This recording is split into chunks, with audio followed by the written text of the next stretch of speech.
Ladies and gentlemen, welcome to It's Rainmaking Time. This is Kim Greenhouse. It gives me great pleasure to welcome back to the show Dr. Bruce Fife. He is a naturopath and an author of many books. And the book we're going to be talking about today is called Stop Alzheimer's Now: How to Prevent and Reverse Dementia, Parkinson's, ALS, Multiple Sclerosis, and Other Neurodegenerative Disorders. This foreword is by Dr. Russell Blaylock. If you haven't heard of him, he's a wonderful MD. I want you all to really listen to this because Dr. Fife happens to be the coconut king. He is the king of coconuts. He has written the book Stop Autism Now, Coconut Cures, The Coconut Oil Miracle, The Palm Oil Miracle, Coconut Water, Cooking with Coconut Flour, a delicious low-carb, gluten-free alternative to wheat, Virgin Coconut Oil, Nature's Miracle Medicine, Eat Fat, Look Thin, Coconut Lovers Cookbook, Coconut Oil, the new health food of the 21st century, The Coconut Odyssey, The Bounteous Possibilities of the Tree of Life, Coconut Philippines, The New Arthritis Cure, Oil Pulling Therapy. For God's sake, what else can he possibly write about? Ladies and gentlemen, welcome Dr. Bruce Fife back to It's Rainmaking Time. Good morning. Good morning. Thank you for inviting me. Well, I'm delighted that you've written this book, Stop Alzheimer's Now. I want to dedicate this segment to my mother, Joanne Greenhouse, who died of Alzheimer's, who I watched turn into somebody that I didn't recognize, and was a very painful process. And at that time, I knew that coconut oil was good, but we didn't know about the ketone science then.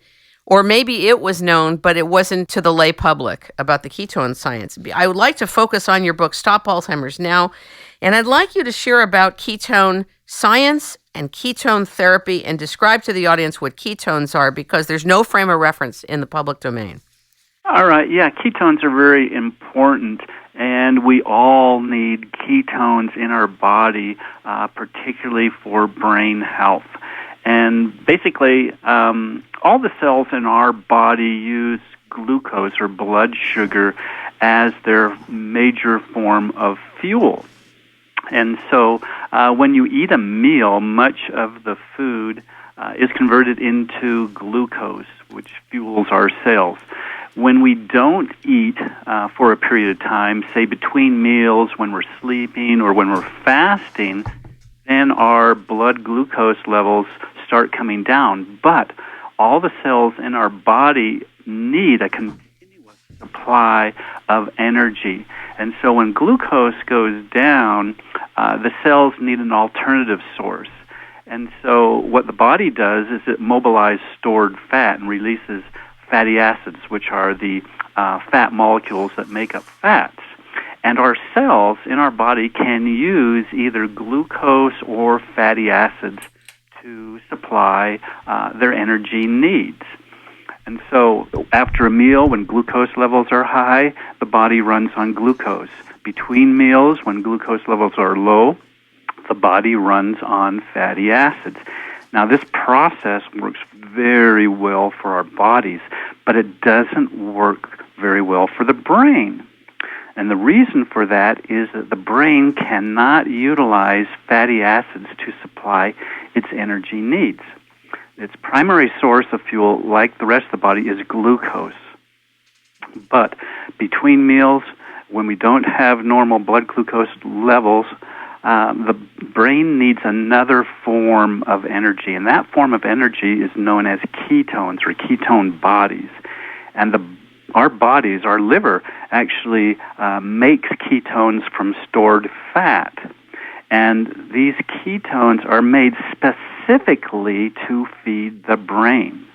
All the cells really in the body, except for the liver, can use ketones for energy, but they're made specifically to feed the brain. And these ketones, as I mentioned, when glucose levels are normal or high, the brain's going to be using glucose. When between meals, when glucose levels go down, then the liver starts producing ketones, and blood ketone levels rise, and the brain can use the ketones. So in this way, the brain always has access to either glucose or ketones to supply its energy needs. So that's what ketones are. They are considered the super fuel for the brain. So why are ketones relevant in prevention? I mean, I've read your book, Stop Alzheimer's Now, but I'd like you to talk about why ketones are neuroprotective and what this means to us daily. Yeah, this is really, really very important. Ketones are, as you mentioned, known as super fuel for the brain, and for good reason, too, because ketones provide much more energy than glucose. It's like putting high-performance gasoline in the tank of your car. You get better gas mileage. You get more power with less wear and tear. Ketones have a similar effect on our brains, and so they help with brain function. In fact, they're essential for brain function. There are four basically major effects that ketones have on our brains. The first one is, as I mentioned, they provide a very high potency alternative fuel to glucose. And these ketones are actually essential for brain survival because the brain needs both type of fuels, glucose and ketones, because your blood levels of glucose isn't going to be maintained all the time. We always have periods when we're eating and when we're not eating, or when we're sleeping, and so glucose levels come down. So we need this alternative fuel. Everybody needs this alternative fuel for their brain health. The second thing that it does is that ketones increase blood flow to the brain, improving circulation and oxygen delivery. The third reason is that they trigger the activation of certain proteins in the brain called brain-derived neurotrophic factors. And these proteins regulate brain cell growth, repair, and function. These proteins actually help repair the brain, help calm inflammation. So they have a very pronounced healing effect in the brain. And then fourth, ketones actually provide the basic lipid building blocks for new brain cells. Your brain, believe it or not, is made significantly from ketones. In fact, during pregnancy, the fetus is in a state of ketosis, high blood ketones, in order to supply the brain, the building blocks for the baby to build the brain cells. And then even after birth, an infant remains in a state of ketosis for several months for these ketones to continue to build brain tissue. In fact, the third trimester of pregnancy and the first several months after birth is known as the brain growth spurt. This is when the human brain grows the quickest and the fastest. And the ketones are absolutely essential for this growth. And even as adults, we still produce new brain cells. We're still repairing old and damaged brain cells. And so ketones are essential in order to provide the building blocks for these new brain cells. So also, because of all of these things that ketones do, they have a very pronounced effect on brain health and can actually be used therapeutically to help treat brain disorders such as Alzheimer's. It was interesting to me to find out that ketones produce 28% more energy than glucose. That's phenomenal, number one. Number two, that Dr. Kieran Clark did research for the U.S. Army, who invested $12 million to see how the soldiers could last for days and days without food in what they're doing. And I'd like to know more about that research. Do you know much about that? Well, yes. She has been working on ketones for many years, and the government put out a call to researchers for some way to keep soldiers mentally alert and physically capable of performing several days in a row without food. And well, she came back and said, well, you can't do it without any food, but we could create a food for you that would accomplish the same thing.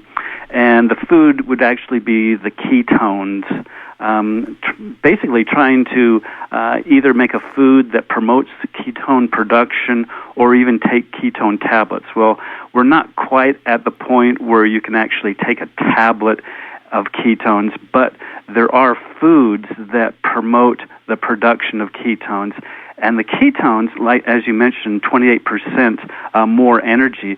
So physically, the soldiers would be able to have the energy they need to function on the battlefield. Plus, it will help sharpen their mind, keep their minds and brains sharp so that they can mentally function in very stressful situations on the battlefield. Because I would imagine in any battlefield situation, they're burning up glucose and cortisol like crazy. Exactly. And with ketones, you get a higher potency type of fuel to help them out. Very interesting.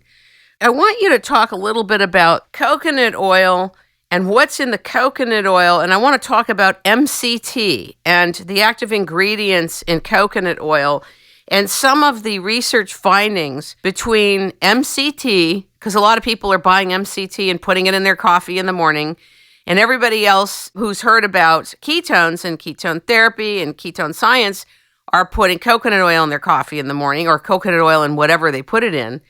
I want you to talk about the distinction between these two and the findings. Sure. Yeah, all fats and oils are made of molecules known as fatty acids, and you can basically put the fatty acids into three basic categories depending on their size or actually the length of their carbon chain.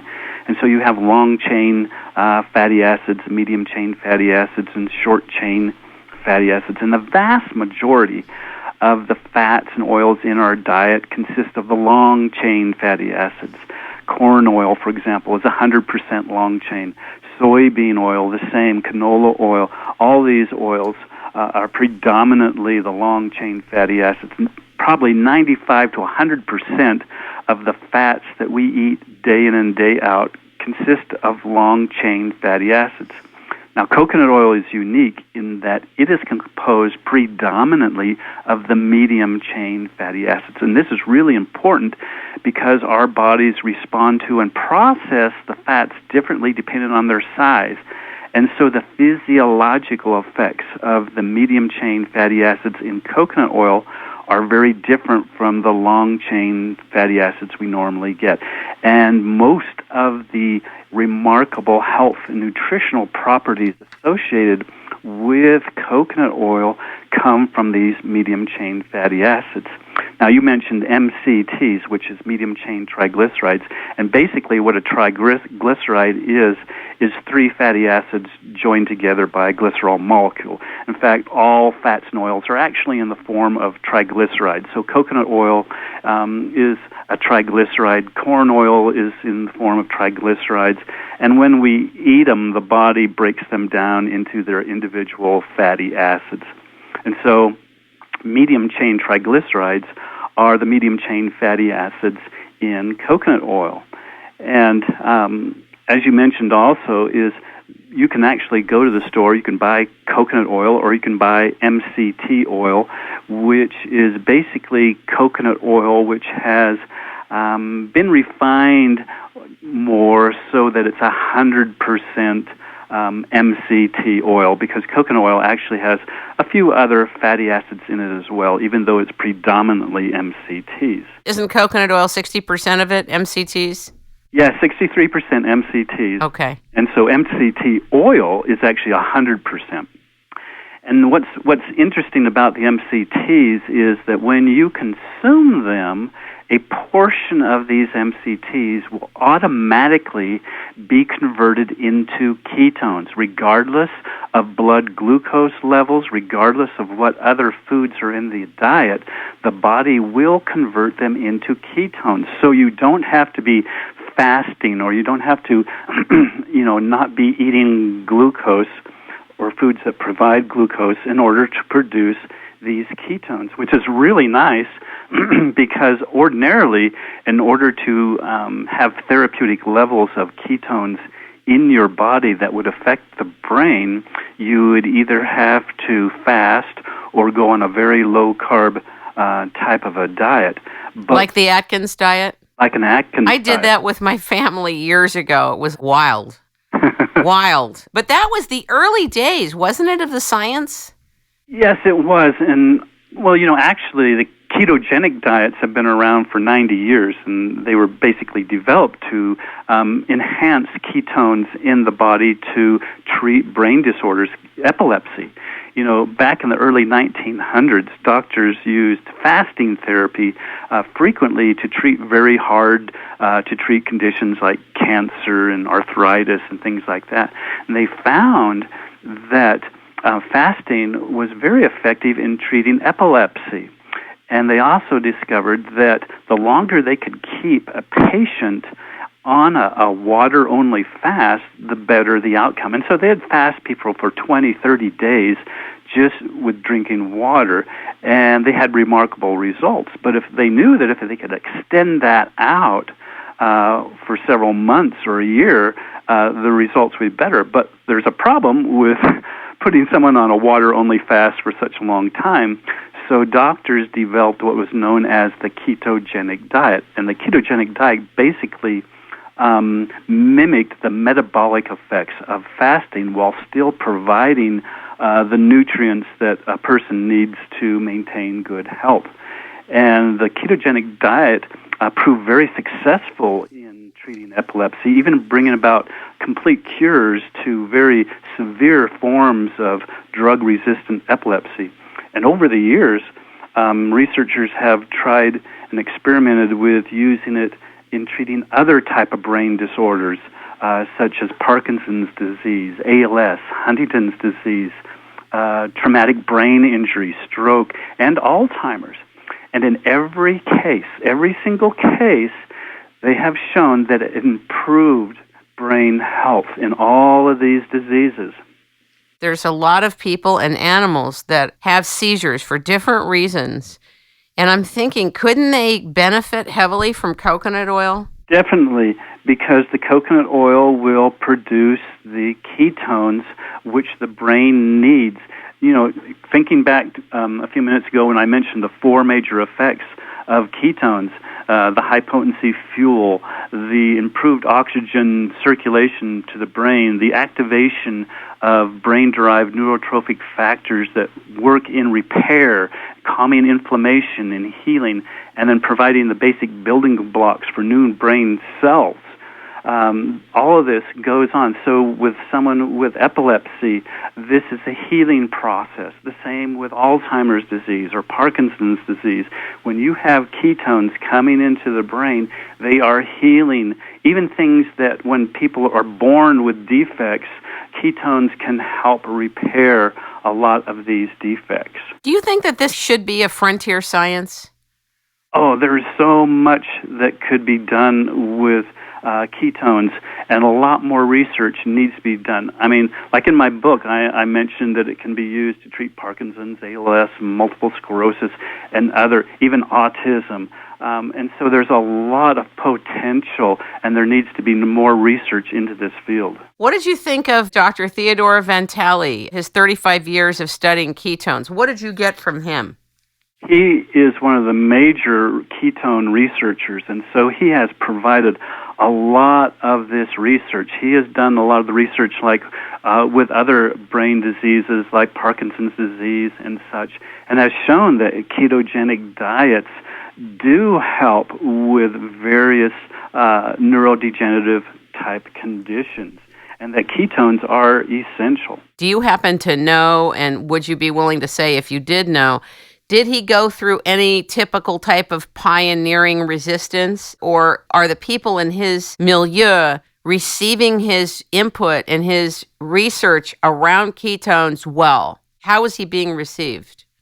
Well, I haven't heard of him receiving any severe resistance because he's actually working with ketones and ketogenic diet rather than coconut. Now, if he was doing it with coconut, I'm sure he would have gotten a lot of resistance. But one of the things that he's trying to do is to produce a dietary supplement of ketones where you could just take the tablet.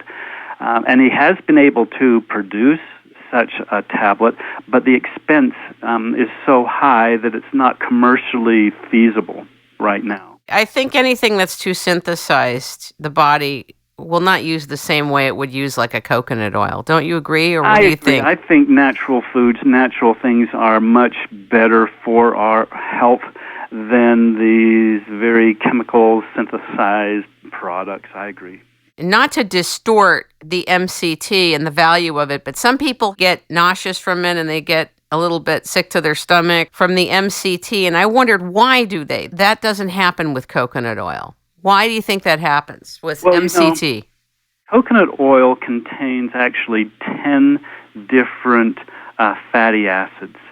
And when they take coconut oil and they process and they distill it and they remove certain fatty acids to make MCT oil, they end up with an oil that only has 2 fatty acids. 2 of the medium-chain fatty acids from coconut oil make up MCT oil. So it's a very refined, very processed type of oil. Now, I'm not against MCT oil, but I do prefer coconut oil because the coconut oil has a full complement of 10 different fatty acids that work together synergistically.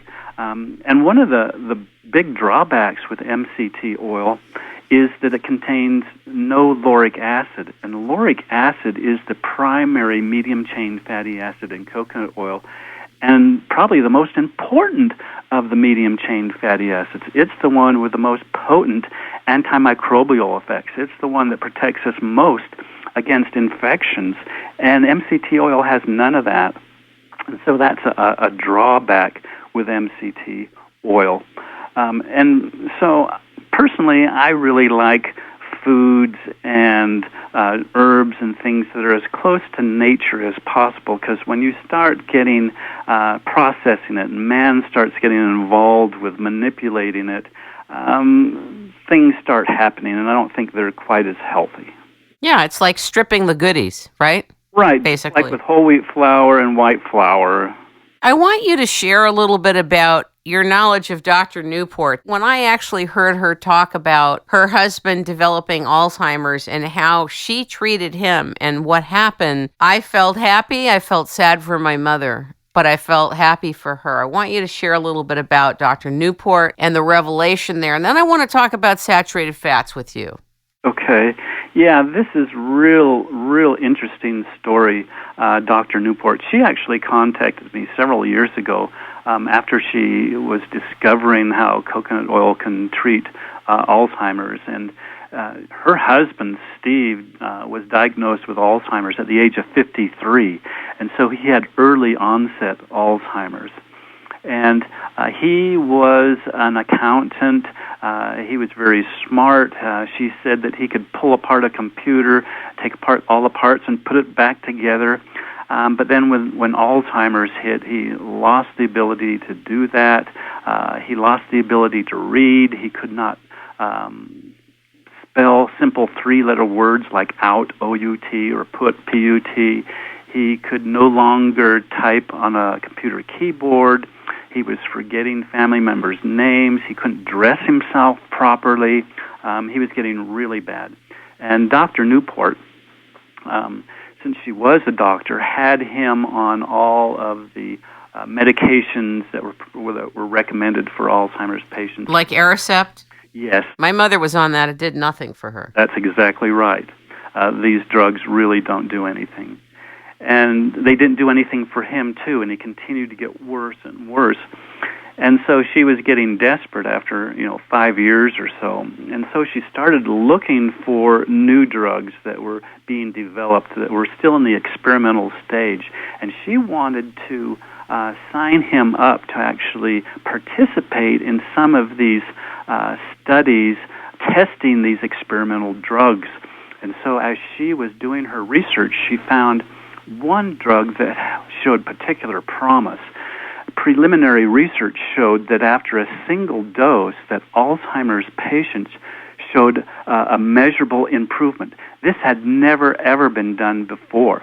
You know, the current drugs used to treat Alzheimer's, they cannot stop Alzheimer's. They cannot reverse Alzheimer's.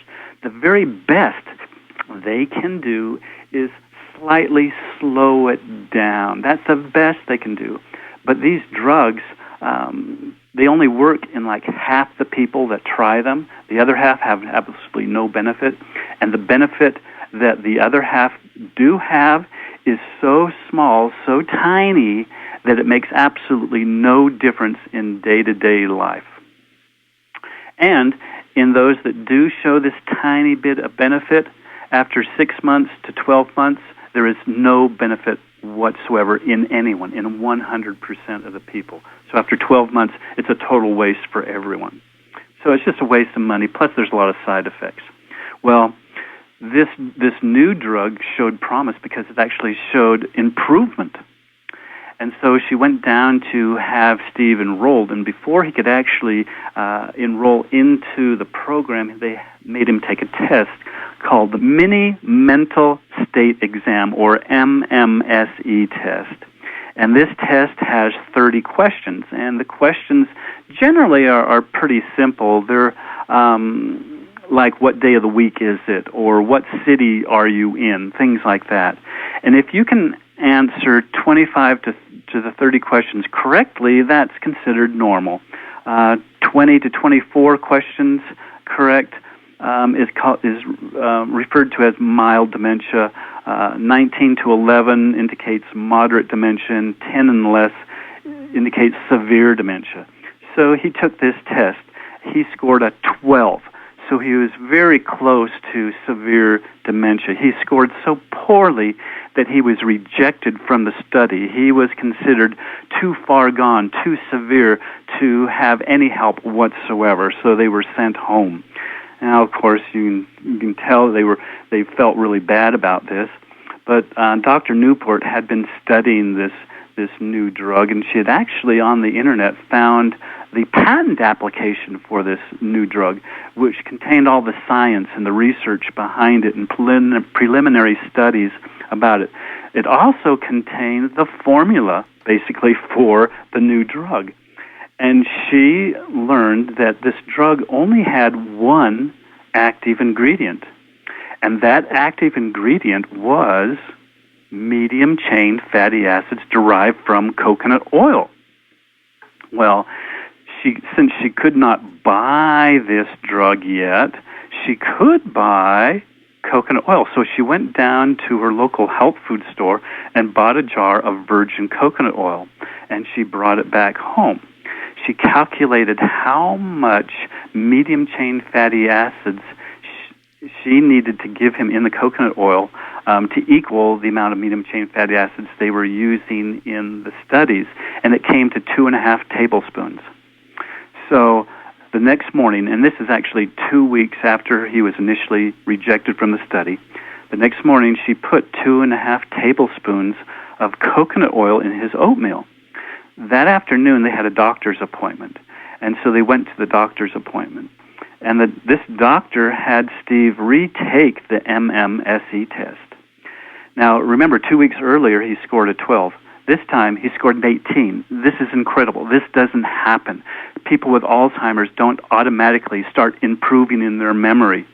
But this is what happened with him. He went from a 12 to an 18, which is phenomenal. This was absolute proof to the Newports that something was happening. And this was with just one dose of coconut oil, just one dose.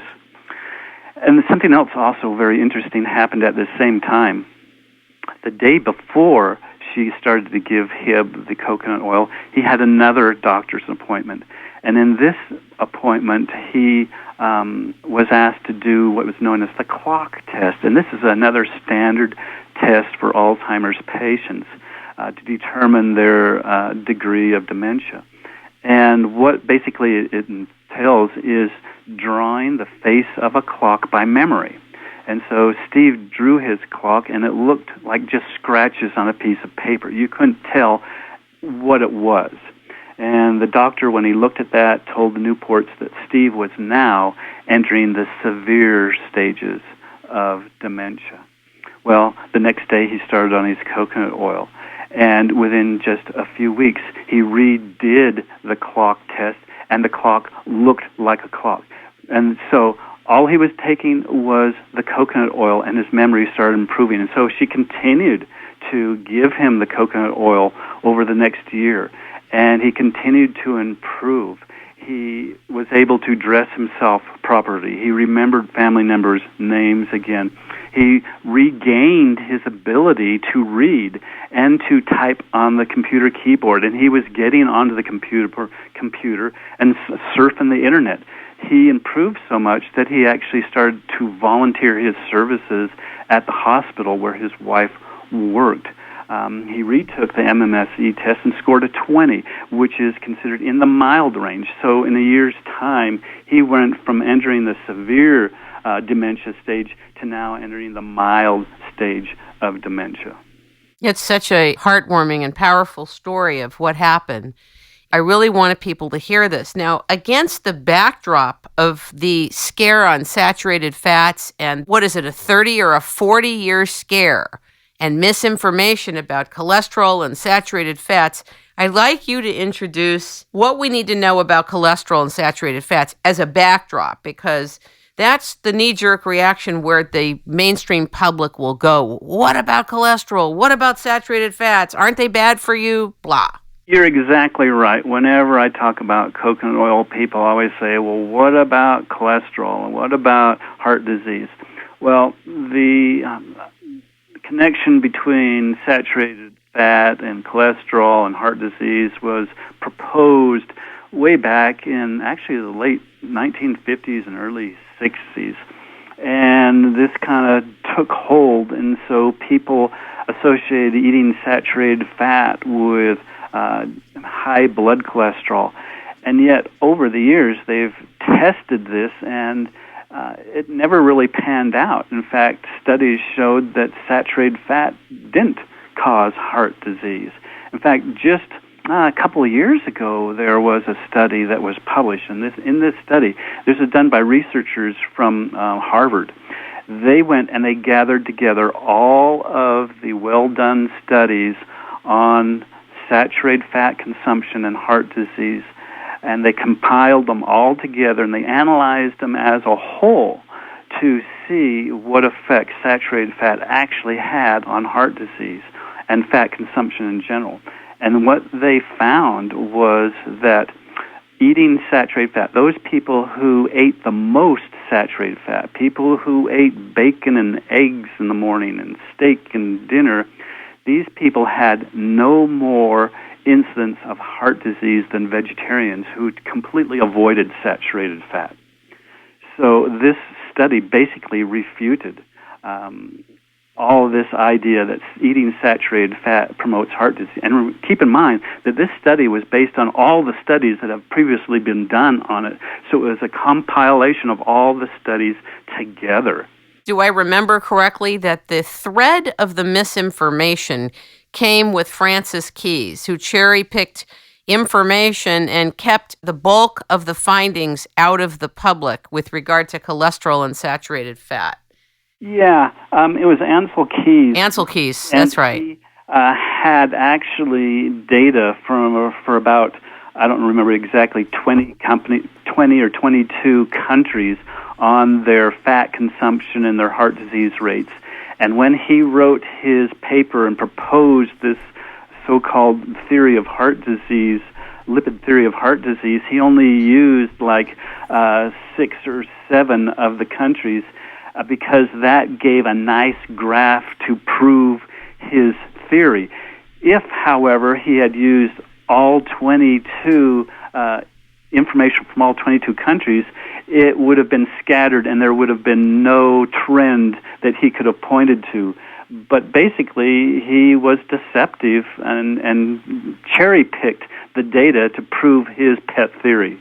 And this is where we, as the lay public, get hit with the misinformation, believe it as a fact, believe it as dogma, function from it, and get sick and die.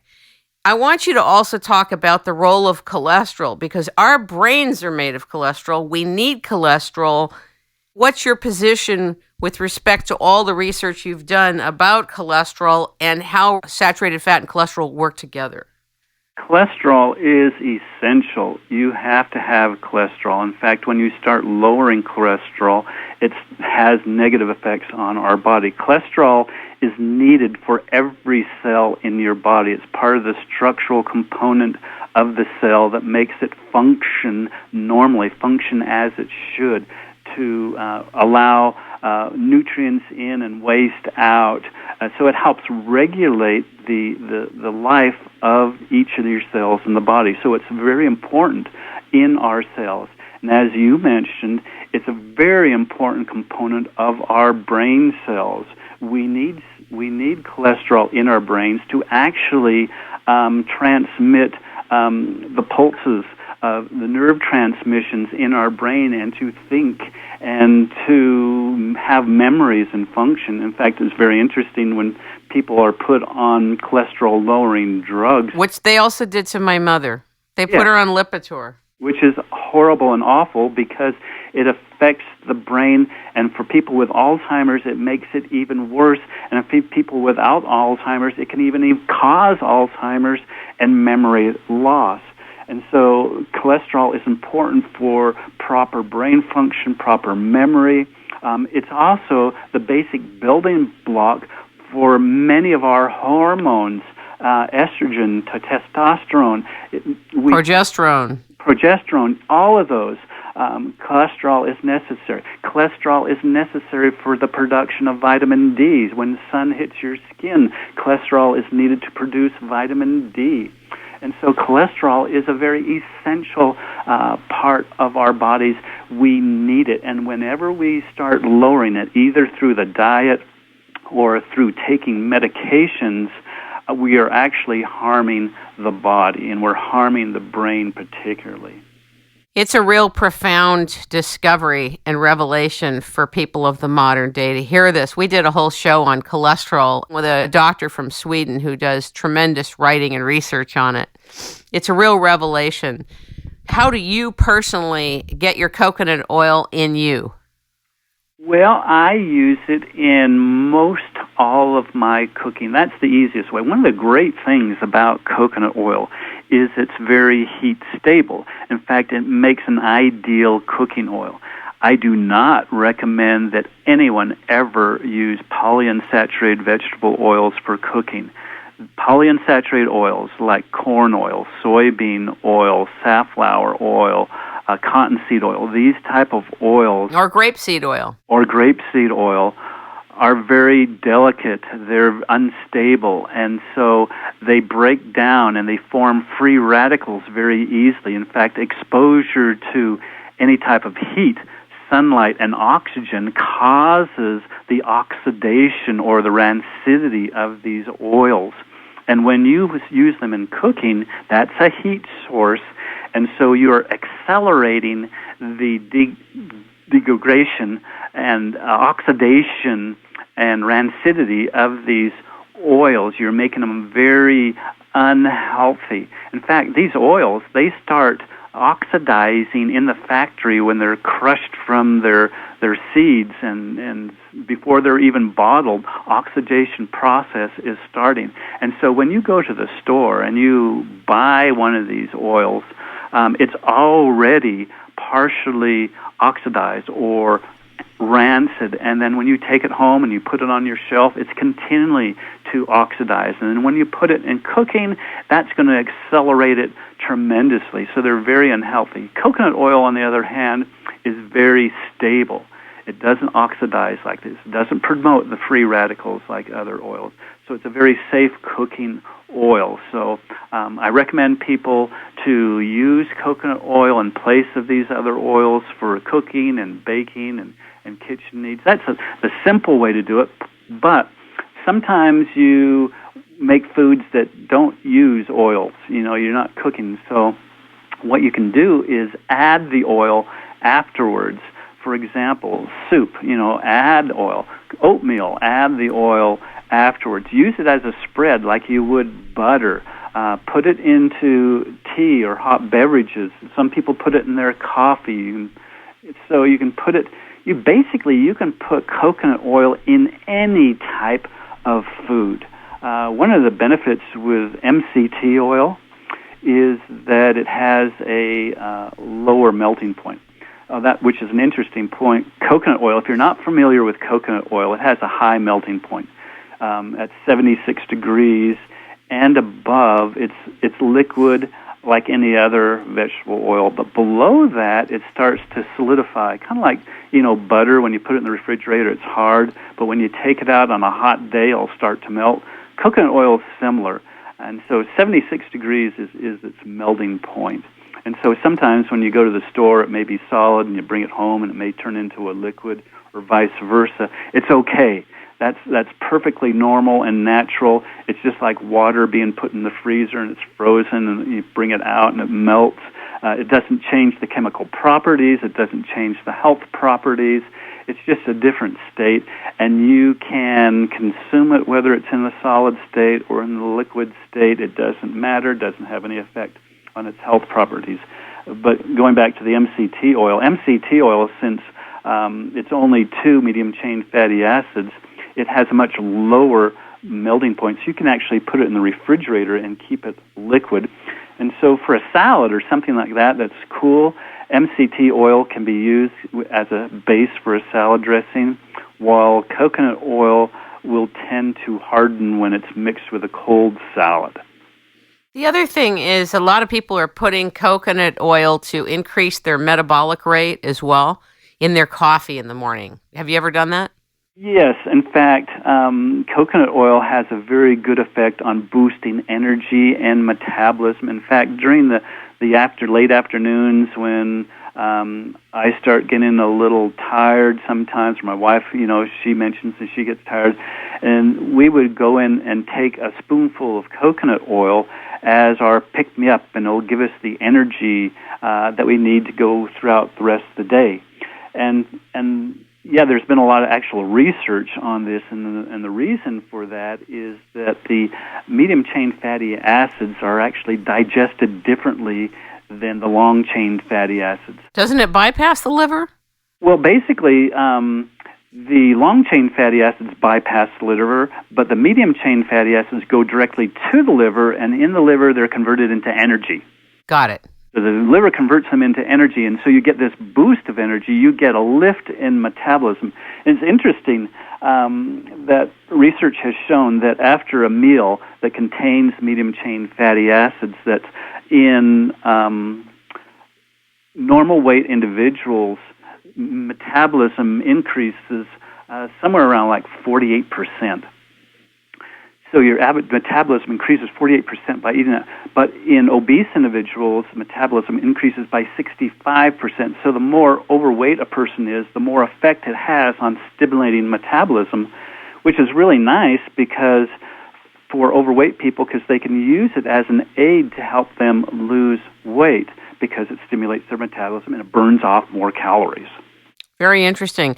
My skin has never felt better when I put coconut oil on my skin. I don't know if you do. I'm sure you do. Oh, coconut oil is absolutely the best thing. It's the only thing I use on my skin. My hands chronically used to be very dry. They would crack and they would bleed. And so I started using coconut oil on my hands, and now my hands are very soft and smooth. Coconut oil has a very pronounced healing effect on the skin, and it's good to treat pretty much any type of skin condition. So dry skin, it smooths it out. Acne, it helps with acne because the oil is antimicrobial, and so it kills the bacteria that causes acne. So if you put it on your skin, now if people try this, there's one of two results that can happen.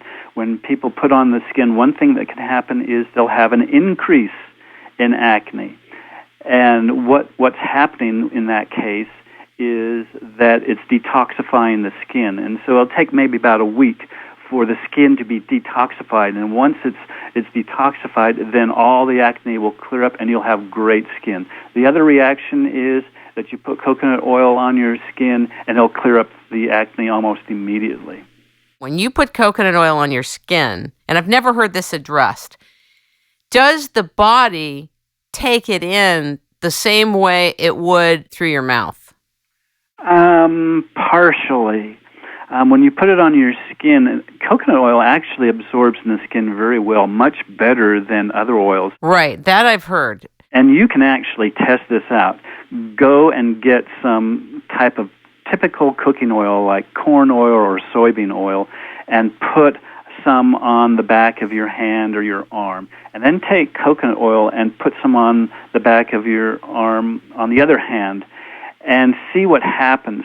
The coconut oil, as long as you don't drench your arm, will absorb it within just a few minutes, while the polyunsaturated oil will stay on your skin all day long.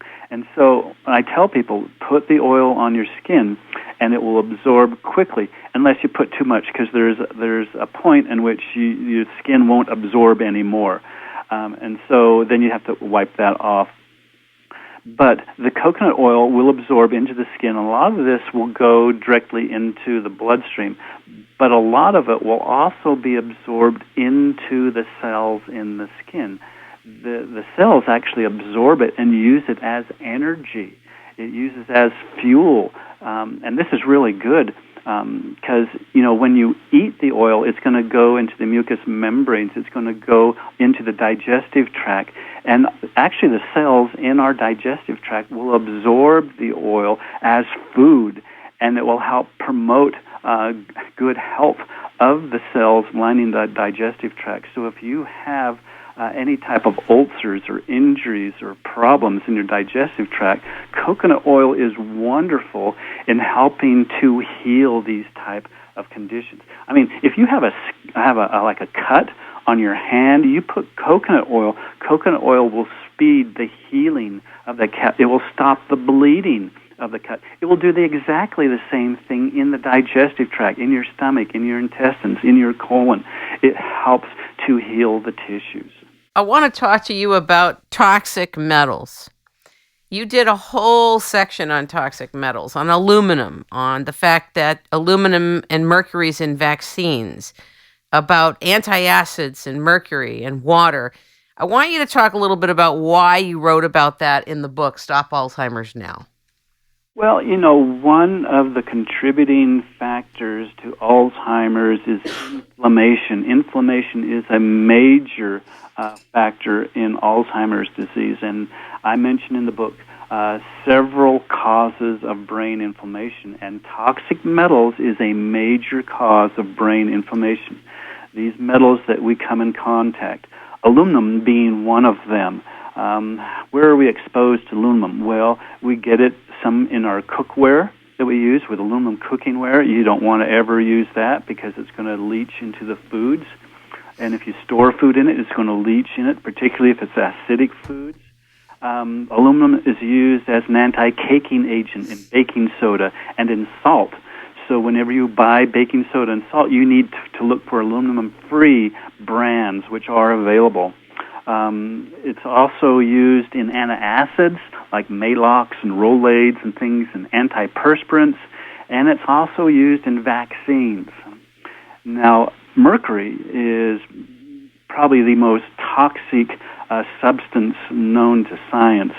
We get mercury in many vaccines, although it's been removed from some. It hasn't been removed from all. The flu vaccine still contains mercury in it. Probably the biggest exposure we have to mercury is in our dental amalgams. The fillings, the silver fillings in our teeth are 50% mercury, and this mercury continues to leach out of the tooth as long as it's there. And mercury is a very well-documented neurotoxin, causes inflammation in the brain, and does promote Alzheimer's disease. I think that's how my mother got Alzheimer's. She had, 10, 15 mercury fillings in her mouth. Yes. And a lot of dental work throughout her life. Yeah, I used to have some mercury fillings in my mouth. My wife used to have about 10 in her mouth, but we went in and had them all removed and replaced with composites, which are much safer. And I heard that not only from your book, but in general, don't go to the very dentist that put mercury in your mouth to remove it, because the same lack of consciousness that had them put it in your mouth is going to affect the protocol and process in which they extract it from your mouth, which is going to be unsavory and inappropriate. Exactly. There's actually a protocol that needs to be followed in order to safely remove mercury amalgams from the teeth. And dentists who put mercury in teeth don't follow this protocol. They'll take it out, and they can make things much worse because you will ingest the mercury as he removes it.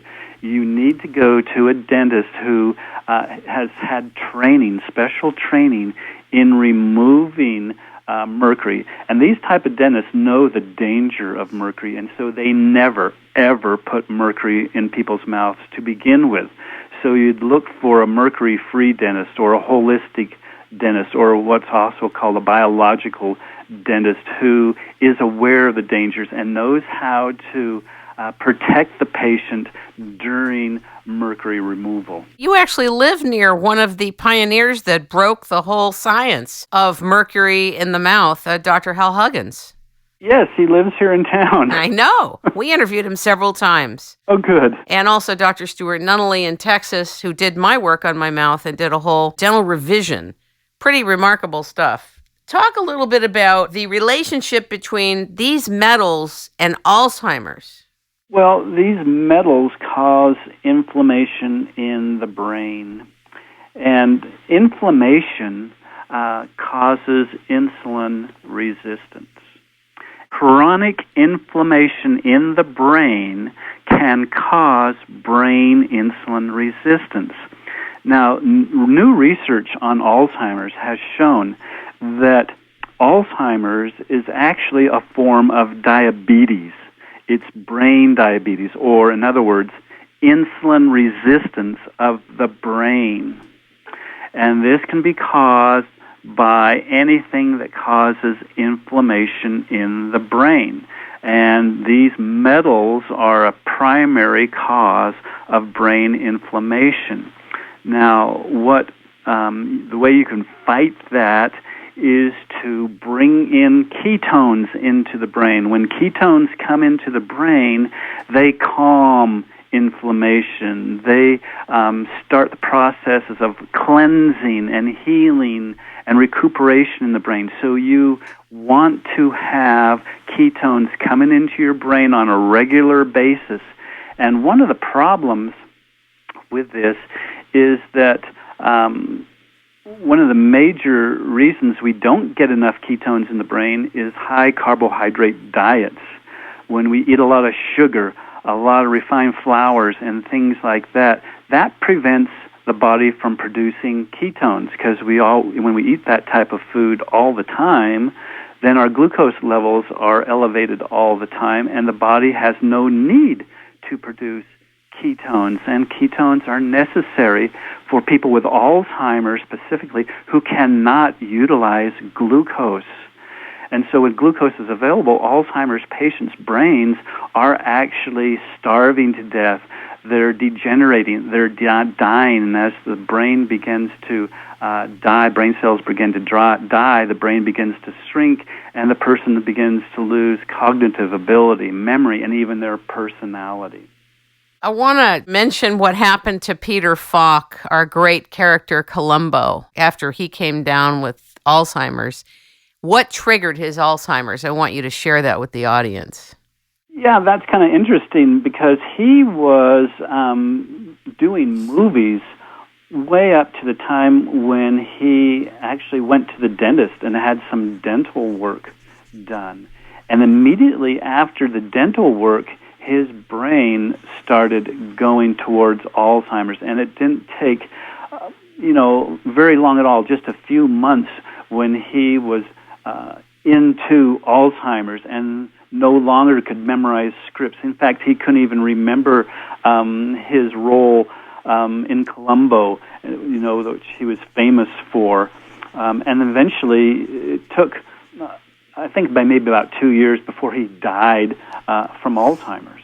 To Glenn Campbell, the musician, and his family, and to whoever else is suffering from Alzheimer's or dementia, this is the latest science that's known to humankind right now that can be helpful in this area. Glenn Campbell is going speedily along. I just saw him on a show, I think it was Ellen's show a year ago, and it was already noticeable, seriously noticeable. His wife had to walk him out on stage.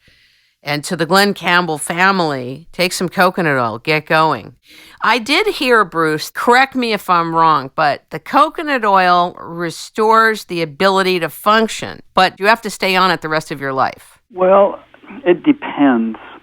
You know, the benefits that you get from coconut oil depend on a few things. One of them is how severe the case is, and how much coconut oil you take. And a lot of times I talk to people, and they say they don't see the great results that others have reported. And then I ask them, well, how much coconut oil are you giving them? And they say 1 or 2 tablespoons. Well, yeah, 1 or 2 tablespoons isn't enough.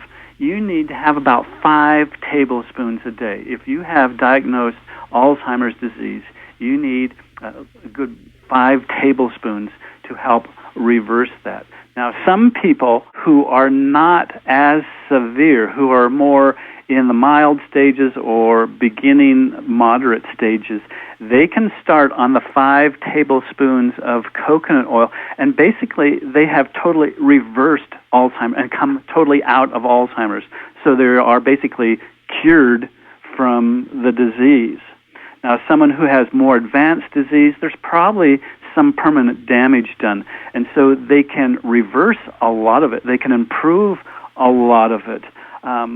But they probably still are going to have some effects with insulin resistance, And so even though the brain has done a lot of healing, they're still going to need those ketones coming in and providing the energy that the brain needs. And coconut oil, besides working on the brain, does so many other things throughout the body, helps protect against infections, it improves digestion, helps protect against digestive problems, ulcers and colitis and things like that. It's just a smart idea to continue taking coconut oil all the time. Now, if someone has been able to reverse their Alzheimer's significantly, they can cut back on the 5 tablespoons, maybe cut back to 4 or 3 tablespoons.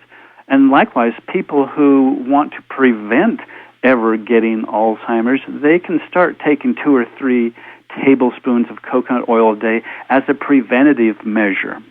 That's brilliant. There's different types of coconut oils now because the coconut oil market now is in full force.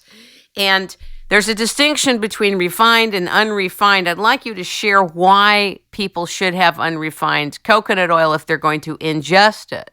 Yeah, there are basically 2 types of coconut oil. One is called a virgin coconut oil. The other is called an RBD oil, refined, bleached, and deodorized is what it stands for. I prefer the virgin coconut oil because I believe that things that are as close to nature as possible are healthy. And so the virgin coconut oil has had minimal processing. And so it's really the best for you. The refined coconut oil really isn't a bad oil in itself because the refining process usually doesn't involve any chemical extracting agents. It's usually heat and filtering. And so it has gone through with some more refining, but it really isn't an unhealthy oil, but I prefer the virgin coconut oil. And so when you go to the store, how do you tell the difference between the two? Well, basically, the virgin coconut oil will always have the word virgin on it. The non-virgin or the RBD oils will not say virgin. They may say something else. They may say pure or organic or natural or something like that, or Expeller pressed, but it won't say virgin. Okay, but sometimes Whole Foods has a 365 organic brown, and they say unrefined, Expeller pressed virgin coconut oil. So what does Expeller pressed mean? Expeller pressed means that when the initial pressing of the coconut meat was done by a press without the addition of any heat. Okay. Basically, it means cold press, but when it's been expeller pressed, that doesn't mean that heat wasn't added later on in the processing. Interesting. Do you sell coconut oil? I know that you have the coconutresearchcenter.org, but do you sell coconut oil, or do you have a list of coconut oil brands that you suggest or like or prefer? Well, I don't sell any coconut oil myself. I like to promote the industry as a whole. And basically, when people ask me, what's the best brand or what brand should I get, there is a little bit difference in the taste of the oils, and so I tell people, go to the store, buy a couple of the different brands, and then taste them. And the one that tastes the best, use that. If you like the taste, you're more likely to use it than one that you don't like the taste. And basically, they all have the same health properties associated with them. I have a bottle that I use for my skin, and I have a separate bottle that I use for ingestion. In wrapping up this segment with you, talk a little bit about the mouth and share a little bit about oil pulling. This is not what the segment's about, but I want people to hear about how coconut oil can be used and maybe should be used in the mouth and what oil pulling is. Yeah, oil pulling is fascinating. I have a whole book on it because it's so interesting. It's very simple, but it's a very powerful form of detoxification and improving your health. And very simple is what you do is you put a spoonful of coconut oil, or actually any oil will work, but coconut oil is the best. You put the coconut oil in your mouth and you swish it around, kind of like what you would do with a mouthwash, and then you spit it out. And that has tremendous effects on the health, believe it or not. Now, people ask me, well, how long should I swish it in my mouth?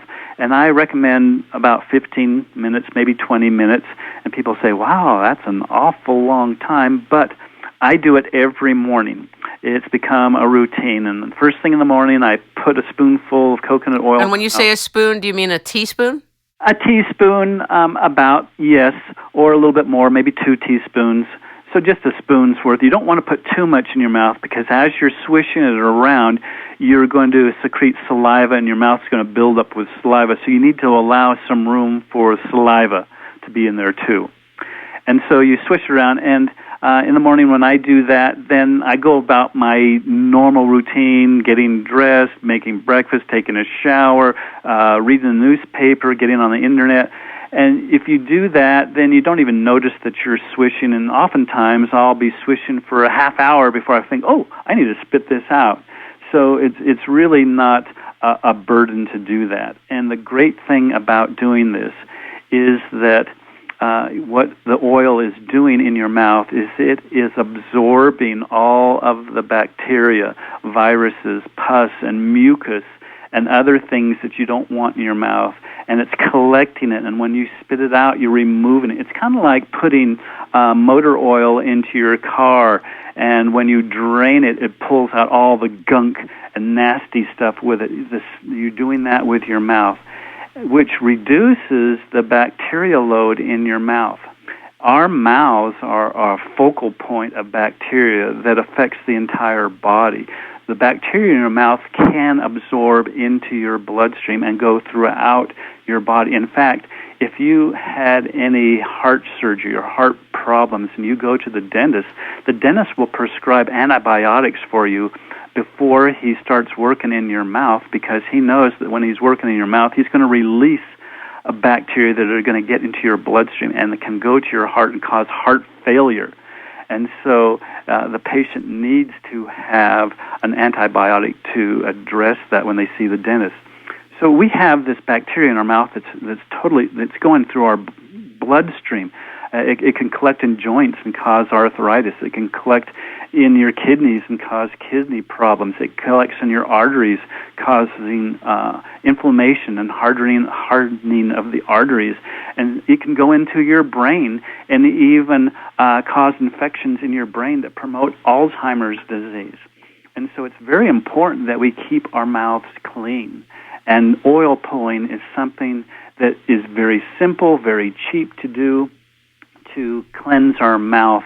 And I'm not saying to use it instead of brushing and other things like that. I'm saying add it on to your daily oral hygiene routine. I want to invite you back over the summer to talk about your book, Eat Fat, Look Thin, because the summertime is the time where everybody's trying to lose weight, or people that need to lose weight are trying to lose weight, and all these diets start, and people get in a craze. Actually, it's a time also people get more sun.